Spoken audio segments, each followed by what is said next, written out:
안녕하세요. 정성호TV의 정성호입니다. 오늘은 9월 7일부터 9월 17일간의 메인 헤드라인을 정리해 보겠습니다. 시젠이 첨단 PCR 장비를 상용화해서 일반인이 쉽게 접근하고 항상 테스트를 자가 진단을 할 수 있다라는 뉴스가 있습니다. 저 역시 시젠의 지분을 약간 가지고 있고 공매도 세력에 의해서 주가가 좀 떨어져서 손해를 보았지만 1조 이상의 매출, 20년 이상의 한우물을 파고 있는 시젠에 대한 가치는 좀 더 잠재적 가치가 남아 있다라고 생각합니다. 물론 셀트리온도 역시 자가 진단을 하고 있는 키트를 내놓음으로써 또 미국과 계약을 통해서 많은 매출을 일으킨다고 하고 있고, 또 코로나 치료제의 승인을 받음으로써 지금 날개를 달고 있습니다. 그리고 화장품 회사인 코스맥스가 아모레 퍼시픽이나 LG 생활건강과 비교해서 상대적으로 매출이 늘어났다라고 하고 있습니다.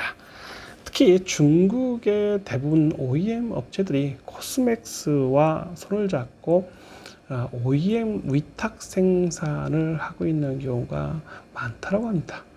인천의 많은 기업, 송도의 많은 기업, 또 구로의 많은 기업들 중에 제가 알고 있는 젊은 40도 안 되는 사장님이 1년에 순이익이 200억 이상이 나서 차도 롤스로이스가 2대가 있고 또 많은 차량을 법인 세금을 절세하기 위해서 구매했다고 합니다. 저희 건물에 골프를 치는 육촌 동생이 있는데 죄송합니다. 이러한 화장품 관련된 중국 매출이 팽창하면서 매출과 이익이 동시에 늘어나고 있고요. 한국에서는 주로 홍보, 즉 광고를 온라인 속에 많이 투자하고 있고요. 중국에는 알리바바를 통한 매출을 늘리고 있다고 합니다. 한국과 중국에서 동시에 사업을 하면서 한국 직원이 40명 이상이고 중국의 매출이 10대, 20대를 겨냥한 일가구 1자녀의 중국 학생들을 타겟으로 저렴한 기초 화장품에서 거대한 매출이 일어나고 있고 이익도 거대해진다고 합니다.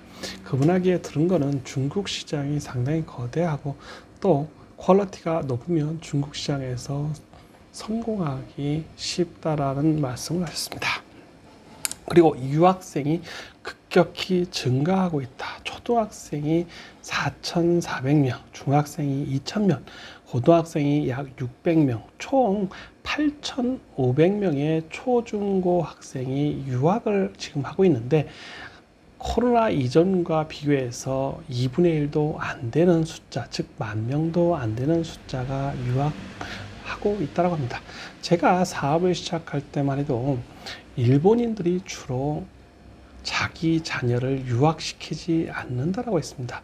첫째 이유는 국내, 즉 일본사에서 도태된다는 것이 가장 큰 문제였고요. 두 번째는 유학에 대한 메리트가 별로 없다라고 했습니다.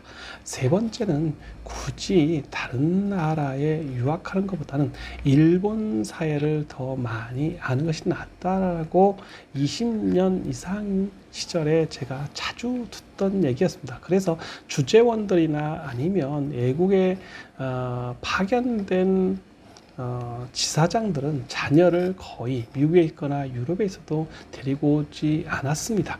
지금 한국 사회가 한국이 선진국에 진입했고 학생들, 즉 초중고 학생을 굳이 유학해서 한국 사회에 적응 못하는 평생 떠돌이보다는 한국 사회에서 한국에서 전문되든 고등학생이 됐든 아니면 여기서 뭐 대학을 나오든 학력에 상관없이 한국 사회에 적응하는 것이 더 중요하다는 것이 이제 부모들의 생각인 것 같습니다. 저 역시 그것이 올바른 방향이라고 생각합니다.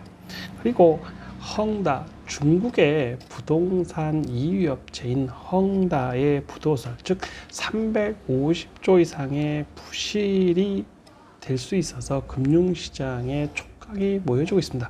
그러나 중국식 사회 자본주의의 팽창으로 인하여 주로 땅은 국가 것이고 건물이나 땅도 임대해서 살고 있기 때문에 헝다가 부도난다고 해서 리먼 사태처럼 2008년 같은 전 세계 금융시장의 파장은 그리 크지 않을 것이라고 생각합니다.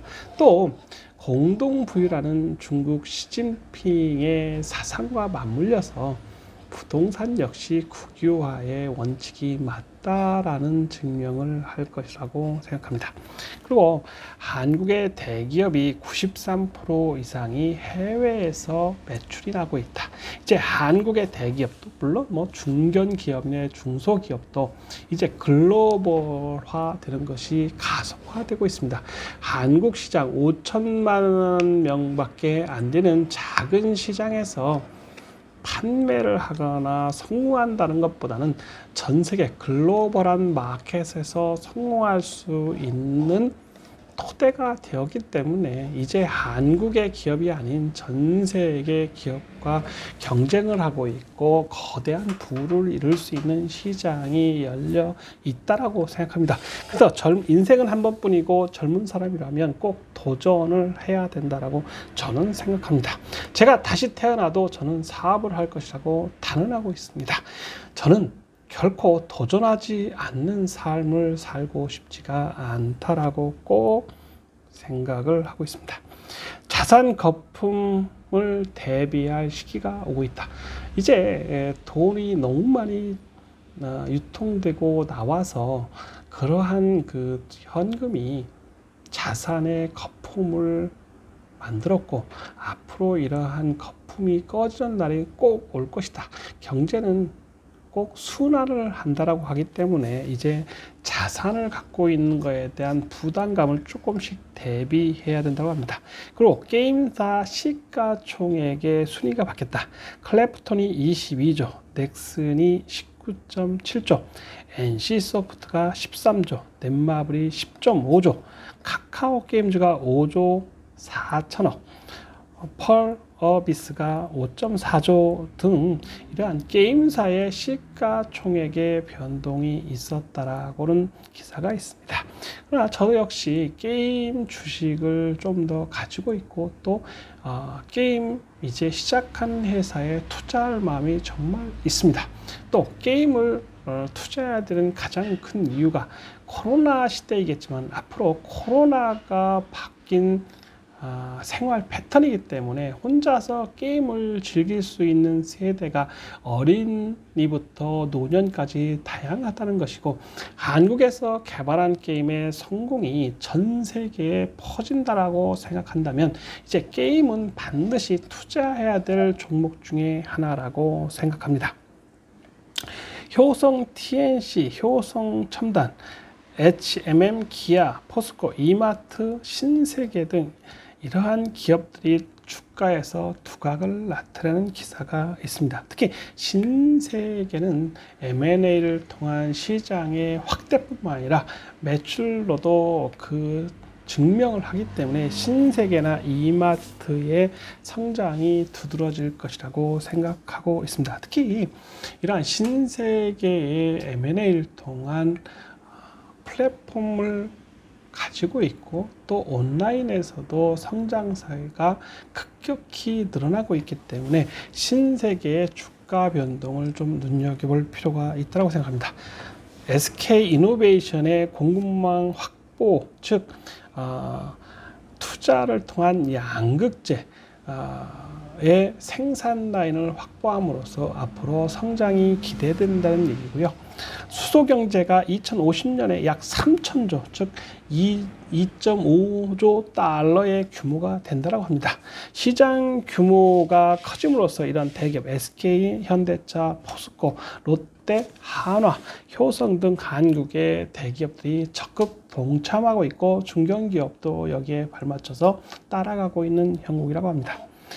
그리고 기니가 쿠데타가 일어남으로써 알루미늄 값이 2배 이상 급격하게 상승했다라는 내용이 있습니다. 그리고 미국 현금 기업 즉 UPS나 유니언 퍼시픽 철도 관련돼 있고요. 디어, 3M, 로키드 마틴, 노슬롭, 그리먼, 라이언, 델 바이젤, 셀 라이즈니, WW 그레닌저, 또 시마을 등 이러한 미국의 현금을 보유한 회사의 투자 가치가 있다는 내용입니다. 즉 현금을 보유하고 안정적인 기업을 유지할 수 있는 것이 앞으로 더 좋은 성과를 낼 수 있다는 기사였습니다. 그리고 신세계 인터넷에서 시마을이라는 자가 브랜드 런치하고 있는 몰이 잘 성장하고 있다는 기사가 있었습니다. 감사합니다. 정성호 TV였습니다.